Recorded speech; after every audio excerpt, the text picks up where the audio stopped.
I have the distinct honor and the high privilege to introduce our next speaker. This is a gentleman who you all know very well. He's a legend in his own time. And there's not a whole lot I can say about him that you all don't already know, but I would like to express our gratitude and our thanks for the support that he's demonstrating for Malcolm. He has led the way in terms of politics in our city, being our first African-American mayor. He's done a number of firsts. Clemson University at first. He's the first to have a major art institution named in his behalf here in the city of Charlotte. I really feel that to have the endorsement and support of a gentleman of the character, quality, and experience, political know-how, a dean of politics, if you will, in the city of Charlotte and throughout the country, two-time U.S. Senate candidate, very formidable candidate, by the way. So I think that we can all put some confidence and trust in having a gentleman like Mayor Harvey Gantt support Malcolm Graham for the U.S. Congress. So without any further ado, I'd like to introduce Mayor Harvey Gantt. Good morning. Good morning. Malcolm Graham.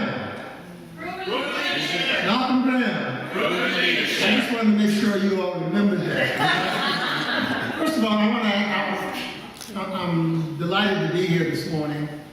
And I thought I was going to be seeing a lot of CIAA folks, and I did meet a number of CIAA folks in the audience this morning, but there is a commonality about this crowd, is that most of you are already Malcolm Graham supporters, right?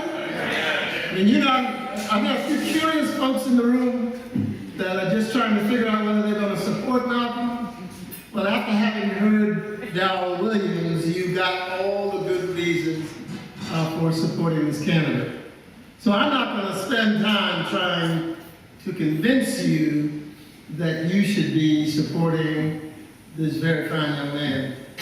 I thought I'd just reminisce a little bit about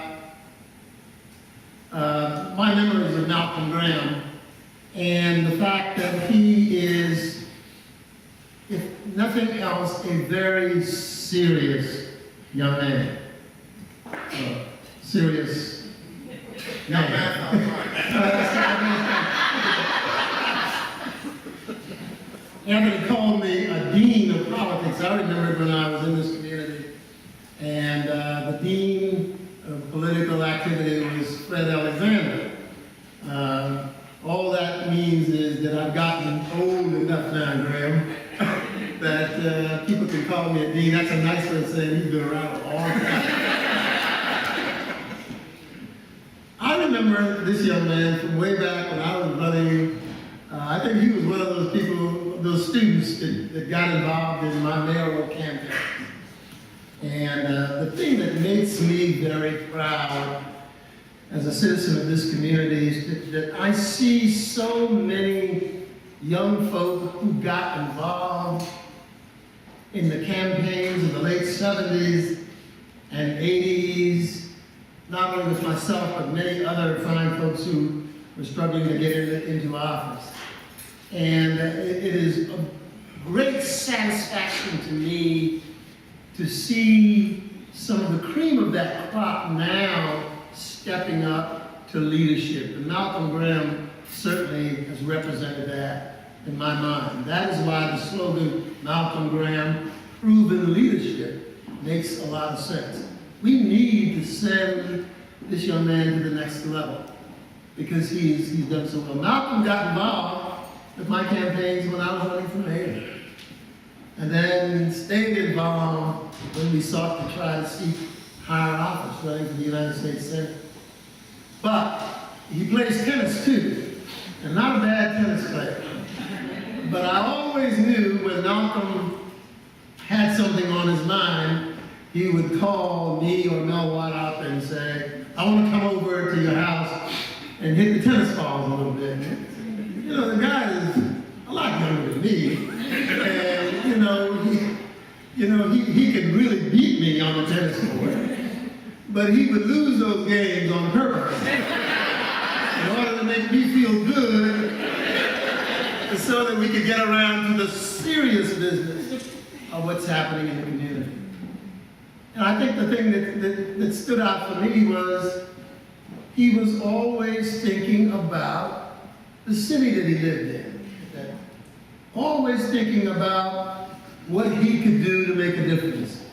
Long before he ran for public office, he was thinking about how he could, in his positions, the jobs that he had at that time, make a difference in the community.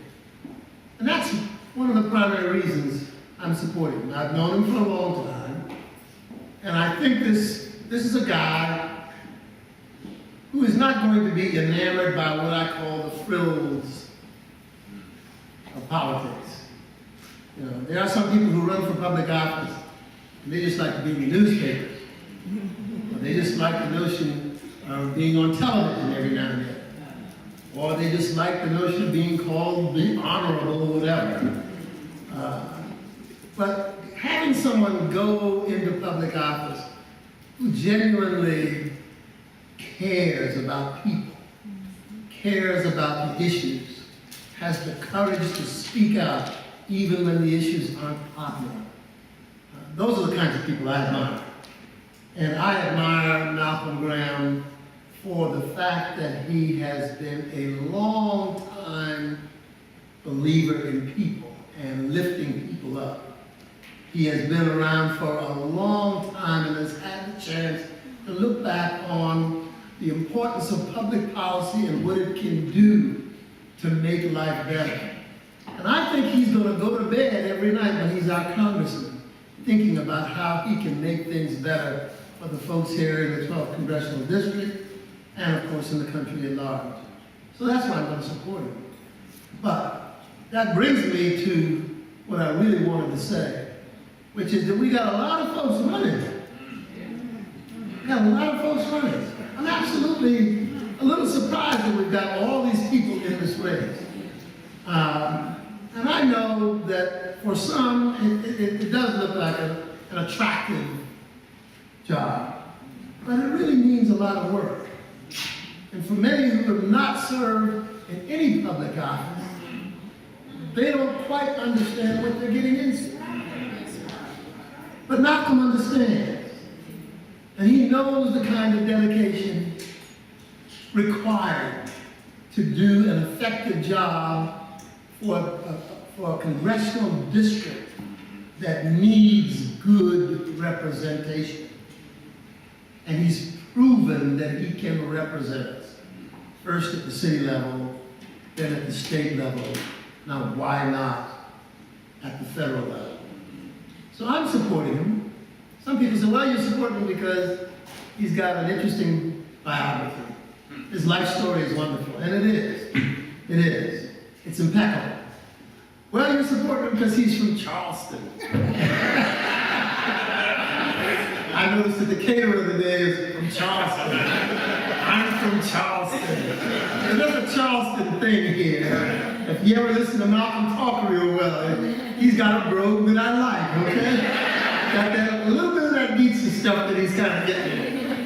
He's kind of pushing it in the back. But you gotta love him because he's from I love him because he's from my hometown. But I love him most because I think he really is a person who cares. And that's what we need today. President Obama has 2 more years, a little less than 2 now. A lot of people think that there's going to be a reaction to the fact that he won 2 terms, and you already see the folks who are trying to turn the clock back. We need to send strong people to the Congress who are going to carry on the president's legacy and take it even further.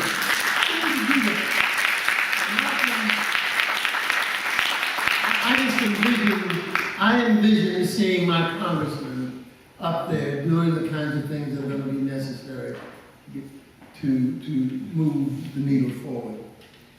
Let me finally say that it is going to really require a lot of work for us to win this election. when you got this many people, this many folk running from Charlotte, what do you think can happen? And I like the fact that my buddy Mel Watt is representing us well for all those years. I also like the fact that he was from Charlotte. I'd like to keep that going. But that means that Charlotteans and the people in this area have to coalesce behind one candidate. Now, they're fine candidates out there. They're fine young people running for this office. I don't really mean to demean anybody for wanting to get into the race and to do well. But I think there's one candidate we've got to get behind. We cannot split the Charlotte vote up and have someone else win this election. They're all fine people, but political strategy says, hey, let's get behind one candidate. Let's get behind one candidate from this community. And we have the power in this community alone to elect the next congressman. Yes. But we've got to get behind one candidate. So, leaving the barbershop this morning, there were 4 or 5 people, and I asked them, I said, I'm going to a breakfast with Malcolm Graham. I know y'all not going because you still got to get your hair cut. But who are you thinking about supporting? And every one of them said Malcolm Graham. So you're already beginning to do your work. My charge to them was they've got to go out and get other people engaged in this election. There's an old theory I had that says, within a month and a half of the election, if you run into somebody in Harris Teeter, or Food Lion, or CVS, you need to be saying, who you're supporting, and they should be saying right away, Malcolm Graham. We've got to make Malcolm a household word in this community over the next 2 months. And you're the troops that are going to make that happen. I'm with Malcolm Graham. Malcolm Graham.